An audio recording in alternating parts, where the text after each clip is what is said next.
grant you one wish, anything you want for yourself. There is no limit to how big it can be, but there is one stipulation.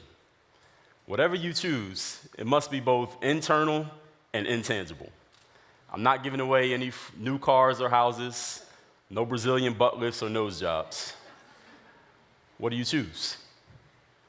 Am I correct in guessing you would choose a higher level of self-esteem, self-confidence, a larger self-image?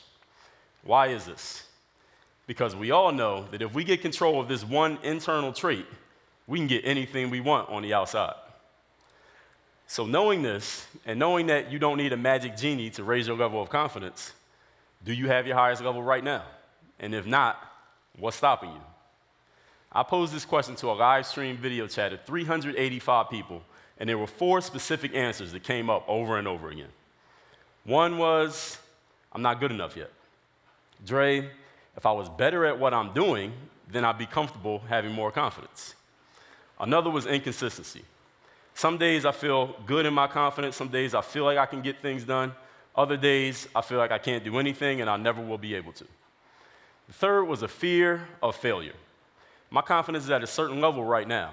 If I was to raise it to a higher level and fail from up here, I would be so embarrassed I'll fall through the floor and my confidence would be even lower than it was when I started. And the last is a fear of success. If I raise my self-image, thus raising my level of performance, the people around me might start to think I'm arrogant or cocky, or I think I'm too good for them, or I think I'm better than other people. I'd alienate people and lose some of my friends. Question. Have you ever tried to drive a car with the emergency brake on? How fast did you go and how far did you get? These reasons, I'm not good enough yet, I believe in myself today, don't believe in myself tomorrow, I'm afraid of setting my goal too high because I'll fail, I'm afraid of setting my goal too high because I might get it, are all really good reasons to not have your highest level of self-esteem. However, none of these is the real reason. The real reason is that we have all been incorrectly taught that our level of self-belief should match up with our level of ability. This is wrong. Your self-belief should always outpace your ability. Relatively speaking, we should always have too much confidence. Have you ever known someone who seemingly had plenty of talent, all the tools, a lot of opportunities, but for whatever reason, their results never quite matched up to their talent level? I've known people like that. I actually used to be that person. My college basketball coach once said to me, Dre, I expected more from you this season. You really underachieved. You should have been the best player on the team. Logically, I agreed with him because I knew what I was capable of, and so did he. But my internal conversation was saying something different, and the internal conversation always wins. Conversely, George Jung, also known as Boston George, was the biggest cocaine deal in the history of the United States. The movie Blow was made about his life where he was depicted by Johnny Depp. At the end of that film, Jung's character stated, "There's one thing I can say about myself is that my ambition far exceeded my talent." In the long run in your life, your results will always match up to your internal conversation. Now, when it comes to your confidence, understand it is always a relative discussion. You can only have too much when the other person doesn't have enough. When you raise your level of self-esteem, thusly raising your performance, another person who started at the same point as you, who hasn't gotten that far, has 2 choices. One is they can start doing the consistent mental exercise to raise their own level, or they can do something much easier. They can slap you with a label like arrogant, cocky, he thinks he's better than us, she's too good for us now, because at least to them, that brings you back down to their level. But when we're talking about confidence, and we're talking about setting goals, when you set a high goal in life, the only time anyone would be happy to see you fail is if that person happens to have an average or a low level of confidence, thus they set low level goals, and your failure confirms their lack of ambition. See, if a person who has an average or low level goal tries something that's unsuccessful, nobody cares. It's like a tree falling in the forest and no one's there to hear it. It doesn't make a sound. When you, with your high level of self-esteem and your big ambitious goal, try something that's unsuccessful, you hear a sound. is the collective sigh of relief coming from those average and low-level thinkers, because your failure confirms their lack of ambition. But what you have to understand is that in life, you can never get to the highest level of anything if you're afraid of going too far. See, in life, in anything that you do, if you set a goal that is at a low level, you will quickly and easily reach that goal and then spend the rest of your life wondering why you didn't set a bigger goal.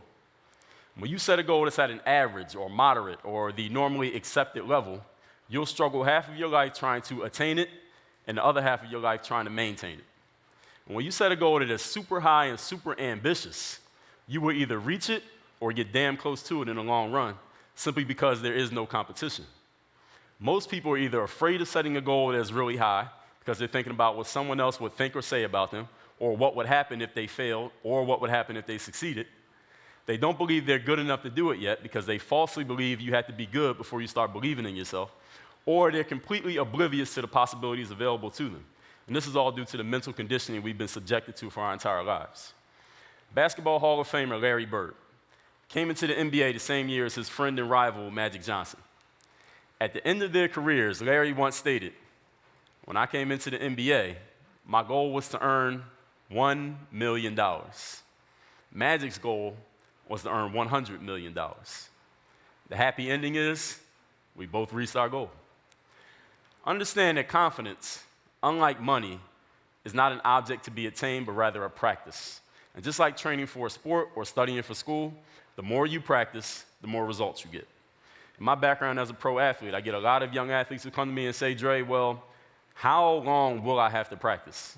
How many times do I have to do these drills?" And my answer for those athletes is the same as my answer for confidence. How long do you plan on getting results? So now that you're thinking that the results will come from practicing over and over again, let's talk about what those results are before you decide what you want to do. There are hundreds of results that you get from having a higher level of confidence, but I'll give you 5. One is you'll speak up more often. How many times in life have you known the right thing to say, had something that you could add to the group or share with another person that would have been beneficial, but you didn't speak up because you felt like it wasn't your place, or you were concerned with what someone else might think or say to or about you because you spoke up? Second is a higher level of performance. In our minds, if we believe we have an advantage, we will perform as if we have an advantage. The Quarterly Journal of Experimental Psychology did a test where they exposed a few students out of a class to the answers to a quiz prior to taking the quiz, then had those students take the quiz along with everyone else. The students who were exposed to the answers ahead of time did better on the quiz than the students who weren't exposed to the answers. It seems pretty obvious, right? Until you learn that the answers those students had been given had no relevance whatsoever to the material on the quiz. Which goes to show, when we believe we have an advantage, we perform as if we have an advantage. Another benefit is opportunities. You will see and create more of them when your confidence is high because you believe you can do something with them. Fourth advantage is taking chances. A person with a high self-image, a high level of ambition, doesn't mind setting really ambitious goals because they know that even if she comes up short, she'll still be ahead of the people who set average level goals. And even if she completely fails, falls flat on her face, a confident person knows they can always get up and fight another day. And the last benefit that I'll share with you for having a super high level of confidence is that it's a self-fulfilling prophecy. You see, us humans, we don't have the mental capacity to question every single detail of every single thing presented to us on a daily basis. We accept a lot of things at face value. So when you present yourself to someone as a super high confidence individual, people have no choice but to perceive you as such. And the more people who are perceiving you and treating you a certain way, based on a perception which you provided for them, the more your actions and thoughts will morph to match the expectations of the people around you. A great example of this came from renowned speaker Zig Ziglar. He said once he was talking to a Major League Baseball player who said to him, "Zig, you know, when I was young, my dad used to always say to me, 'Son, you keep throwing the ball that way, one day you'll be in the big leagues. You keep hitting the ball that way. You keep swinging the bat like that, son, one day you'll be a major leaguer.' And you know what, Zig? My dad was right. I became exactly what the people around me always told me I'd become." Within earshot of that sentence was another gentleman around the same age as the baseball player who had spent his entire adult life in prison. He turned to them and said, "You know what? You're absolutely right. I, too, became exactly what the people around me expected me to become. The advantage that all of you have over the convict and the baseball player is that you have complete control over what the people around you expect from you, because their expectations can only be based on their perceptions, and their perceptions are controlled by the way that you present yourself. So how do you do this? How do you get this super high level of confidence, get comfortable with it, and maintain it? It's a very simple 3-step process. Step number 1, your personal statement. Picture yourself with your highest level of self-esteem, with no limitations on where it can go. Write down in the present and positive tense who you are as a person, what you're doing, how you're doing it, why you're doing it, and the results you're getting from it. You will read this statement out loud to yourself every morning when you wake up, not checking email, and every night before you go to sleep, not watching the news. Step number 2, think of the thing that you do best. If it happens to not be your self-esteem, there are things that we all do really well, whether it's something we're proud of, like going to the gym or taking care of our kids, or something we might want to change, like eating too much chocolate, procrastination, or second-guessing ourselves. Whatever it is, you probably do it every day. You have plenty of reasons and justifications for why you do it. You will feel really awkward if you went an entire day without doing it. And you've been doing it so often for so long, you could probably teach another person how to do it really well. Take those same principles, habits, and disciplines from that thing, whether you're proud of it or not, and apply it to your self-esteem, remembering that this is a practice and not an object to be obtained. Step number 3, stop thinking that having too much confidence is a problem. Too much confidence has never and will never be your problem. Thinking that you're not good enough to raise your level of self-esteem, that's a problem. Believing in yourself this week and not believing in yourself next week is a problem. Being afraid of setting a goal too high because you're already thinking about what will happen when you fail is a problem. Not wanting to set a goal too high because you'll leave behind the people who are not as ambitious as you, that is a problem. My goal in giving this talk is to help you exterminate for once and for all of those problems. So what you'll do is take the tools from this talk, apply them to your life over the next 90 days, remembering that this is a practice. You'll come find me, because I'm pretty easy to find, and let me know how you did it. In closing, the idea that too much confidence is a problem was taught to you by the same people who probably told you things like, don't work too hard. Question. Find the most successful person you know that's in your phone contacts. Call them and ask them how hard they work compared to everyone else around them. Don't get too big for your bridges. That's another one. Don't think too highly of yourself. Think of your favorite celebrity and ask yourself, what is their confidence level on a scale of 0 to 100? Or what about you had to choose between quality and quantity? Listen, if you're really good at something, you should be doing it as much as possible. And if you're not good at something that you want to be good at, you should be doing it as much as you possibly can until you get good at it. Or here's one. You can't have your cake and eat it too. Listen, I don't know about you, but if I had some cake, I'm damn sure eating it. The people who told you these things are probably people who you know, love, and trust. But what you must learn is how to separate the message from the messenger. These messages are drenched in the sweat of moderation. Now, who here gets excited about anything in moderation? My cousin said to me, Dre, you have to tell everyone about the opening of my new salon across town.